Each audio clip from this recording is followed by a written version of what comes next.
Hi, everybody. Welcome back into the Infinite Danger Room. I'm Matt Price. I'm here with Anthony Brown, and joining us today also is Dan Nash of Speeding Bullet Comics. We are here checking out Action Comics 1000. Holy cow, this thing has reached 1,000 issues. 80th year of Superman, first comic to hit, or American comic anyway, to hit 1,000 issues of continuous publication. And it's kind of got a laundry list of top creators working on it, as well as introducing Brian Michael Bendis to the DC Universe, doing his first DC story in Action Comics 1000. So this is a big event for DC, a big release, $7.99 out this week. We think we're going to put this episode out kind of as a special, so it'll just be coming out. And I will kind of warn you, there will probably be some spoilers in it, so you might want to wait until you've read it to go fully into this. So I'm just going to give a quick highlights, and then we're going to throw it into probably a little more spoiler territory. But you got Dan Jurgens doing a story. You got Marv Wolfman doing it, who has re-dialogued some old Kurt Swan art that they found and finishing that off as a story. Jeff Johns and Richard Donner did a story that Olivier Coipel did the art for. Scott Snyder and Raphael Albuquerque, Tom King and Clay Mann, the classic 90s team of Louise Simonson and Jerry Ordway, and then Paul Dini, and of course Jose Luis Garcia Lopez, who's a super, super well-known name.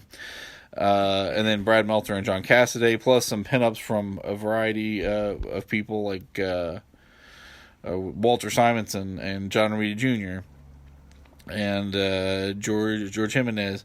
I may have caught most of them. And then they close out the book with the Brian Michael Bendis, Jim Lee, Scott Williams story called The Truth, which is basically kicking off, I would say, the Bendis era of Superman is what they're hoping.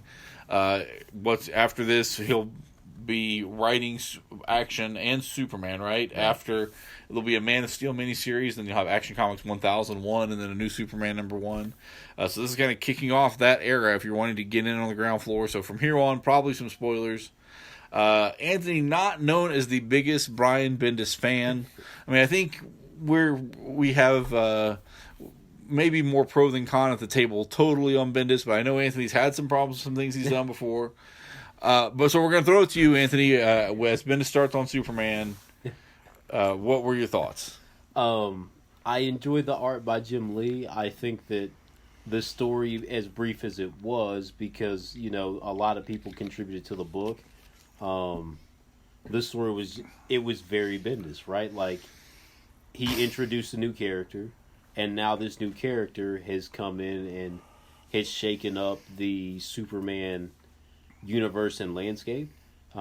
Because I guess for whatever reason, the main villain, and forgive me if I can't pronounce his name, Val, or hold on, let's get the exact name, Rogol Zar, or whatever, is the person who was responsible for the death of Krypton, and his goal, at least his stated goal, is to cleanse the galaxy of the Kryptonian plague, whatever that means. And so he wants to end the bloodline of Superman and, kill the Kryptonian sickness, just as he promised Superman's dad when he destroyed the planet Krypton. How he went about doing that will be revealed over the course of the next several months. But obviously that is a status quo change to the Superman legacy, and I think that is kind of, for at least from my history with Bendis, kind of how he comes in, is that you have a status quo and I'm here to shake it up and do something different with it. Mm-hmm. Some people enjoy it, some people don't. There are some of the things that he's done that I did enjoy, and there are other things where, obviously, in previous podcasts, I was super critical, and I'm not on his Christmas card list as a result. Dan, what do you think? Bendis coming on to the Man of Steel here to take over Superman. I'm excited for it.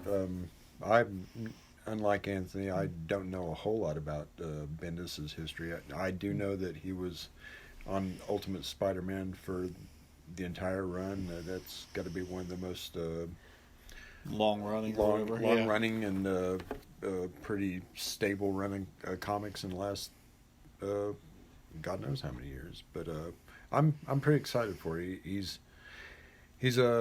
working with a new toy box, and I'm looking forward to it.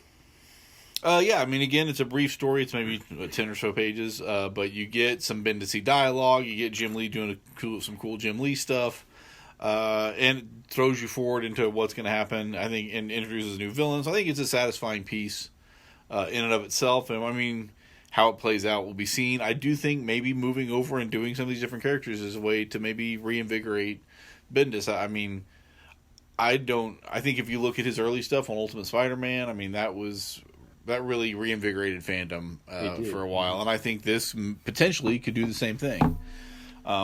So, I mean, we'll see, but I think having a really intriguing Superman book would be good for the industry. Yeah. Any other Bendis-related thoughts before we kind of touch on some of the other high points here? Just a few, and they aren't necessarily related to this particular comic, but I think that part of his success with Ultimate Spider-Man is they set the tone early with that said, hey, he's doing basically a 2000s take on the Spider-Man story, and he was kind of given carte blanche to do that and take some liberties and run in a different direction. Where he has had the most resistance from longtime readers such as myself is when they stuck him in the main Marvel universe and he tried to apply some of those same liberties to established comics, like he did when he showed up in Avengers and literally blew the whole thing up. Sure, but sales-wise worked extremely well. It did, and so I think that's what DC is looking for from him.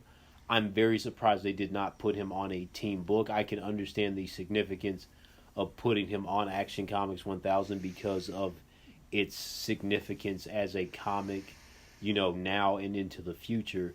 As other comics approach that, like Detective is going to be at 1000 here shortly, in the next 2 years or whatever, I forget how far away they are, but I can see the significance of putting him there, but I think that where he will make the most hay at DC is probably on a team book where they can have a big event where in Marvel he would be on these big events or be a part of these big events, and as a result he would change the landscape of the universe or, a realm for some time. Okay, so that's your closer. That's what closes up the book.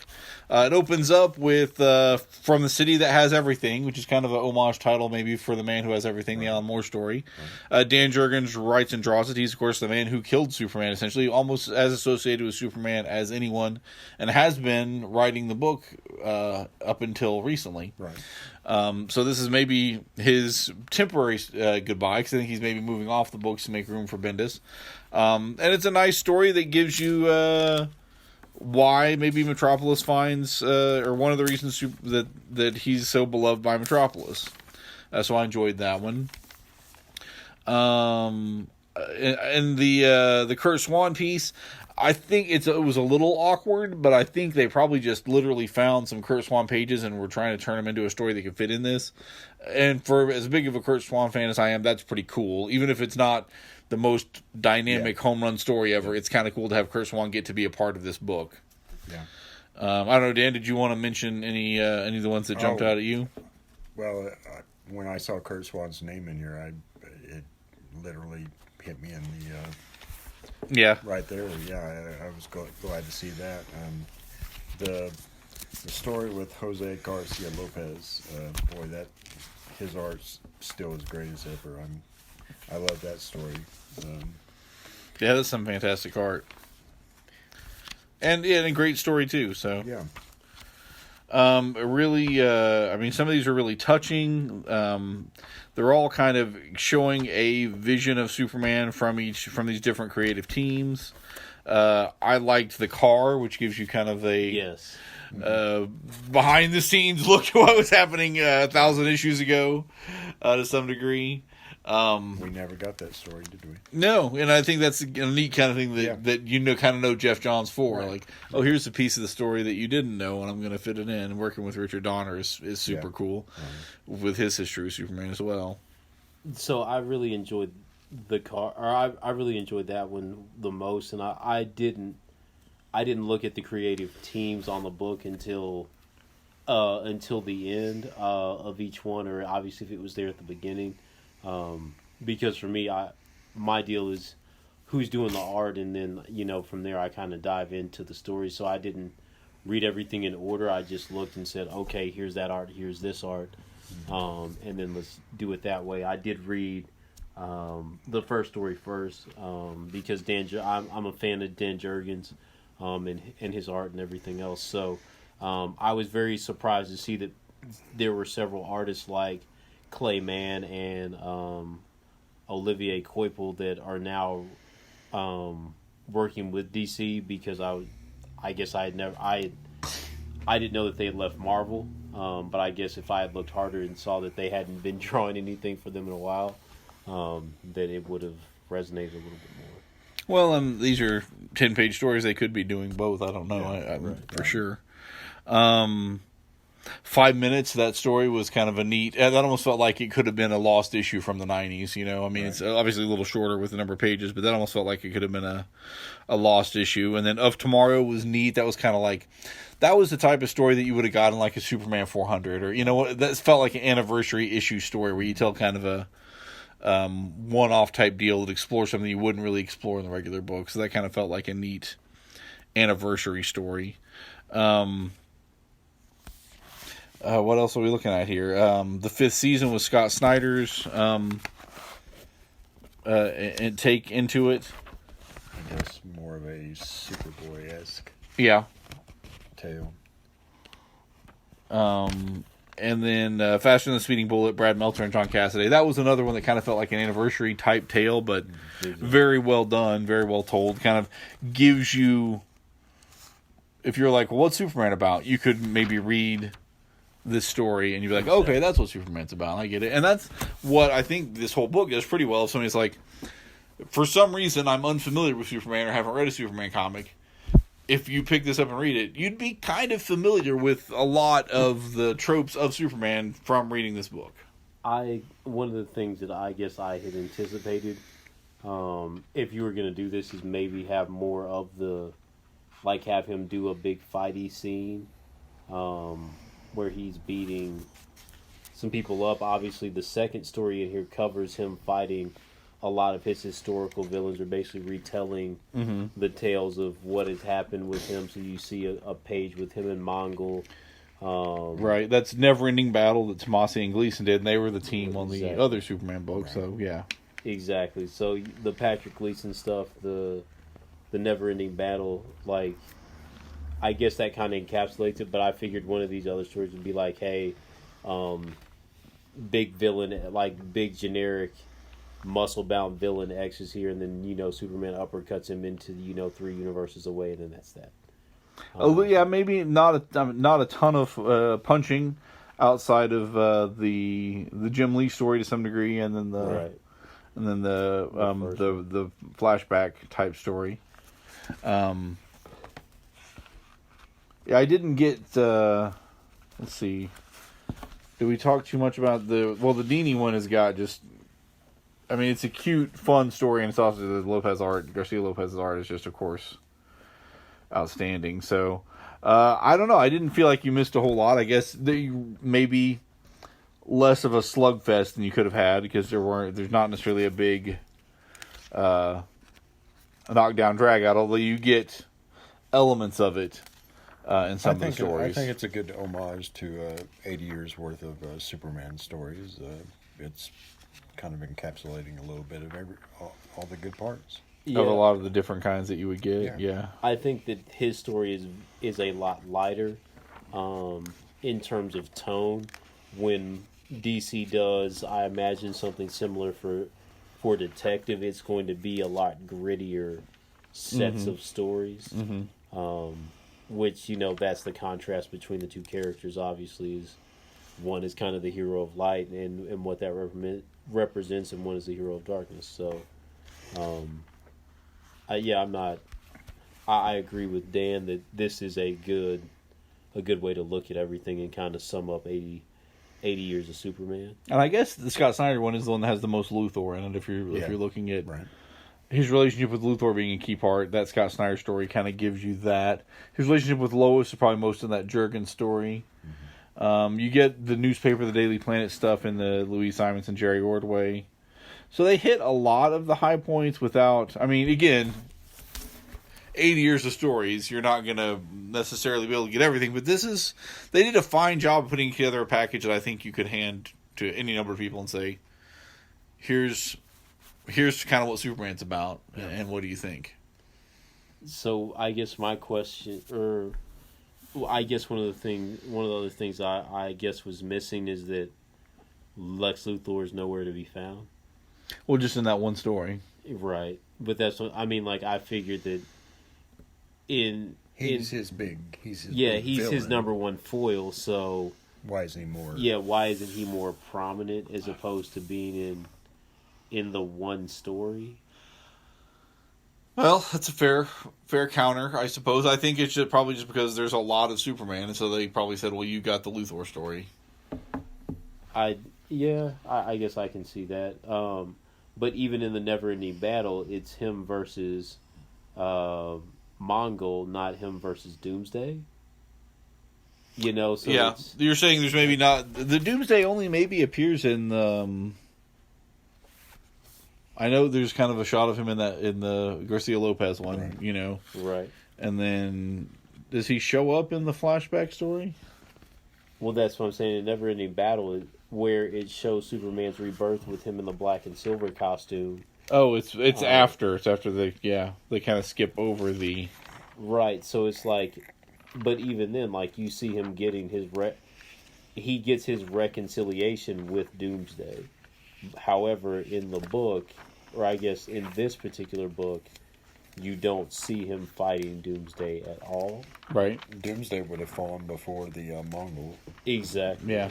And they've got maybe that Silver Banshee shot instead, which maybe is supposed to be a metaphorical death of some sort, but they didn't. And I don't know. Yeah, you've just got Doomsday shows up, I think, only here in this holographic Rogues Gallery of His Greatest Enemies. Is the only place I remember seeing him. Yeah. I did think it was kind of cool. You got the 70s Luthor in that one. So I figured, Luthor. I think that, or I guess I thought that there would be a Lex Luthor told story, like where he's talking about Superman, basically like they are in the first. In the first story by Dan Jurgens, is that at some point Luthor would give voice to, Superman and what, I don't know how much of a pain he's been to him over the course of the years or whatever. No. Fair argument, but I feel pretty good with what they had, but I can see what you're saying. Luthor is a pretty key person, and maybe, that'll be interesting to see with Batman how much Joker might be. Will they do one Joker story, or will he be more prominent throughout? I think with his Rogues Gallery, like with Detective, I think you kind of have to go Raish. You think so? Yeah. I don't know. Like I guess I'm rusty on my Batman, but I think that Detective is more of a Ra's al Ghul title. Yeah, title as opposed to the regular Batman is more of a. Feels more Joker. Yeah, is more of a Joker title. I could be off with that, but I feel like, especially since Rebirth or of late, a lot of the Rebirth of what was it? The Resurrection of Ra's al Ghul. I think that was in Detective. That was in Detective, so I feel like that's kind of where. I think they. I don't. Maybe not. It's a few years away, but I think they'll probably do a celebratory type issue like this. I would assume, but I may also tie someone into current storylines. Batman 400 was a kind of an anniversary, anthology anniversary type book, and didn't they do something similar with Superman or action in Superman 400? Mm-hmm. Superman 400 is a pretty cool anthology book as well. They did the same thing. So okay, well that's kind of the high points of the book. We wanted to kind of get our take on it out to you guys quickly. There are essentially 10 different covers, one for each decade he's been in publication, plus a blank cover. Plus, I think there are some store exclusive variants, so if you could really go crazy, but the main covers are there's a main cover by Jim Lee, then the 30s by Steve Rude, 40s by Michael Cho, 50s by Dave Gibbons, 60s by Mike Allred, 70s by Jim Stranko, 80s by Josh Middleton, 90s by Dan Jurgens, and 2000s by Lee Bermejo. And of course, we should mention Superman created by Jerry Siegel and Joe Shuster. They kind of make this whole thing possible. They're the guys that made it all happen. And there's a companion book to this called 80 Years of Superman, which has a whole bunch of stories in it, which maybe we should talk about at some point, but we're not really prepared to do now. But I'm mentioning it because I think they found a unpublished Siegel and Schuster story that had gotten lost somewhere along the line that's in that book. So if you're wanting to read some from the original guys, there is some stuff in that, I think, called 80 Years of Superman. So that's also available now. So cool. So guys, this is, what do you think? This is worth your time, worth picking up as a Superman fan, as a comics fan? What do you think? Yeah, I think so. I think that whether you're a fan of Superman or not, like if you're a comic book reader, this is something that you probably want to have in your collection that, for a good price, it can give you some good Superman stories. Obviously, they have DK has their superhero collected editions where you can get the individual knickknacks on certain characters. But right. If you have that and you want something to supplement that, I think that can give you the lowdown on who's Lois, who's this person, who's that person, with the significant stories. But this will actually give you some a framework of some stories about the character. All right. Very good. Dan, anything final? Like I was telling you earlier today, I've been looking forward to this since I was a little kid. Picked up Action 486 on my own as a little kid back in the day, and I said Action Comics 1000 will come around one day, and it lived up to my expectations. That's pretty good, because those are some long-held expectations. All right, I'm a big Superman fan, and I'm excited to see this. And I always like when the attention gets on Superman for a little bit. It always seems like sometimes that he doesn't, or when he does, it's maybe not the best attention that he gets. So having celebratory, cool attention on Superman is nice, and I think this is a nice, well-done issue that highlights a lot of the top creators in the industry on the character that without whom none of us would probably be reading comics. I mean, whether we came to it through Superman or not, I don't know if you'd have an industry for the other stuff to have been created had he not been the success he was. So, okay. Hey, thanks for listening, you guys. We'd love to hear from you as well. You can leave us a rating or review on iTunes. You can listen to us on SoundCloud or at newsok.com. Feel free to send us an email at infinitedangerroom@gmail.com. Or you can tweet at us, or Danger Infinite there. Or you can find us on Facebook, where we are Infinite Danger Room, and tell us what you think there as well. For Dan Nash and Anthony Brown, I am Matthew Price, and thank you for listening.